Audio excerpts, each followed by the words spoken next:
Picture working from a remote desk in the southern Indian Ocean. The environment is quiet, and you're deep into a complex, high-focus coding session. But on May 10th, right at 2 p.m. local time, the connection to the AI servers starts failing. It happens in rolling, unpredictable waves, timeouts, and unreachable errors that make work impossible, only to completely clear up 2 hours later. 4 days later, at exactly 2 p.m., the disruption gets physical. An aggressive swarm of wasps found a tiny shadowed gap in the wooden window frame. They breached the room, forcing an immediate halt to everything. The very next day, right as the clock strikes 2, a normally rock-solid phone tethering connection drops dead. Zero internet. We have 3 completely distinct operational breakdowns: 1 digital infrastructure failure, 1 physical invasion, and 1 localized network crash.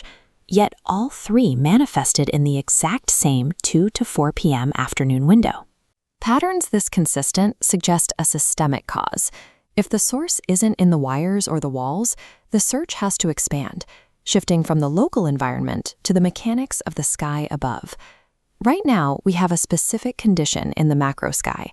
2 entirely opposed celestial bodies, Saturn and Mars, are traveling together through the exact same spatial zone, a sign called Aryama. Saturn acts as the ultimate break. It represents limitation, structural karma, and the immovable physical reality of being told to stop and rest. Mars, on the other hand, is the accelerator. It embodies pure willpower, action, and the drive to push forward regardless of the consequences. When you put these 2 mutually exclusive signals into the same space simultaneously, they generate intense structural friction. It's a cosmic command to both stop and go at exactly the same time.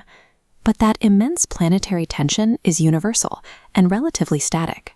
On its own, it cannot explain why one specific room on Earth experiences failure right at 2 in the afternoon.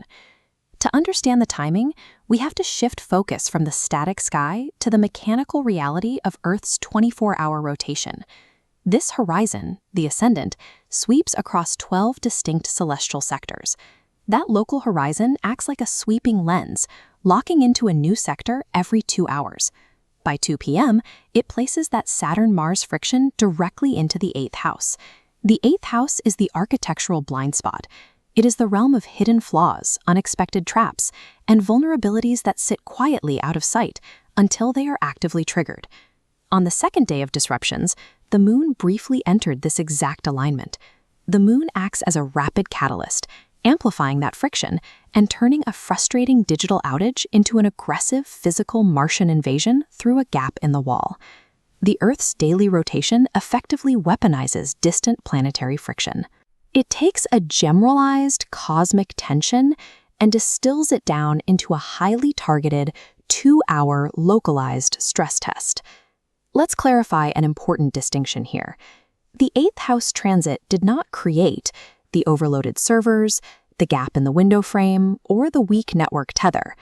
Those structural flaws already existed in secret. The transit merely acted as a localized spotlight, forcing those completely invisible vulnerabilities to finally surface and break under the pressure. This split-screen diagram highlights why standard macro astrology often falls short. Reading a static morning sky chart is insufficient because your physical angle to those planets shifts radically hour by hour. The exact same planetary alignment that sits quietly in the background during breakfast can entirely paralyze a workflow after lunch, solely due to the Earth turning. Localized transits provide a practical framework for mapping a daily timeline. By predicting when the spotlight will hit these personal blind spots, you can treat these disruptions as an anticipated educational rhythm rather than random chaos.